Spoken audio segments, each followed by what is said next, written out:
मुझे आज भी याद है कि आज से 4 साल पहले मेरी तुमसे यकम रमज़ान में बात होना शुरू हुई थी।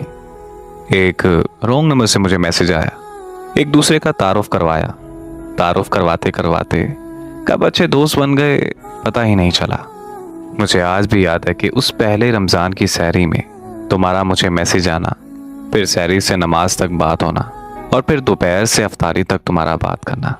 मैं कुछ भी नहीं बोला, सब याद है मुझे। उसे किसी पर यकीन नहीं था और ना ही वो किसी पर यकीन करती थी, क्योंकि उसका यकीन पहले ही एक लड़का तोड़ चुका था। इस सूरत हाल में मेरा उसके दिल में जगह बनाना बहुत मुश्किल था, लेकिन कुदरत ने मिलवाना था सो मिलवाया और मैंने उसके दिल में जगह भी बनाई। पूरा रमज़ान हमारी ऐसे ही बात हुआ करती थी। यूँ मान लें कि उस एक महीने में हम एक दूसरे के इतना करीब आ चुके थे कि जैसे हम एक दूसरे को परसों से जानते हों। जैसे ही रमज़ान ख़त्म हुआ तो चांद रात आई। उसे झुमके और चूड़ियाँ बहुत पसंद थीं। जब मैं चांद रात को बाज़ार गया तो उसके लिए खूबसूरत सी चूड़ियाँ और झुमके लेकर आया। वो मेरे छोटे से तोहफे पर बहुत खुश थी। मैं उसके इतने करीब आ चुका था कि मुझे उससे मोहब्बत हो गई। ना कि मुझे, बल्कि उसने भी मुझे अपनी मोहब्बत का इज़हार कर दिया। सब कुछ बहुत अच्छा चल रहा था। हम बहुत खुश थे कि अचानक उसकी ज़िंदगी में एक और शख्स आ गया। वो मुझे बिना बताए उससे बातें किया करती थी। वो कहते हैं ना कि जब मोहब्बत में कोई तीसरा शख्स आ जाए तो फिर मोहब्बत नहीं रहती।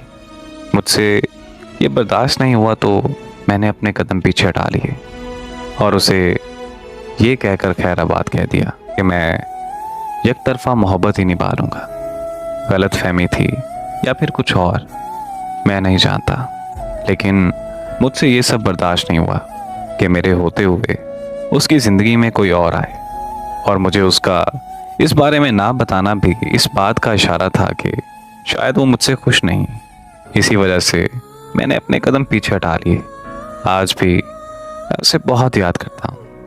मोहब्बत तो मोहब्बत होती है और पहली मोहब्बत कभी किसी को नहीं भूलती।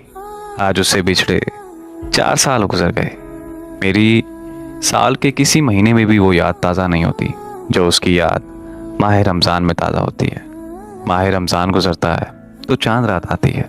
जब बाज़ार का चक्कर लगता है तो मेरी चूड़ियों की दुकान पर नज़र पड़ती है। वो चूड़ियाँ जो कभी मैं उसे दिया करता था, एकदम वक्त रुक सा जाता है। उसकी याद मेरी पूरी रूह को तड़पा देती है। फिर जब चांद रात के बाद ईद आती है फिर तो और भी ज़्यादा तकलीफ़ होती है।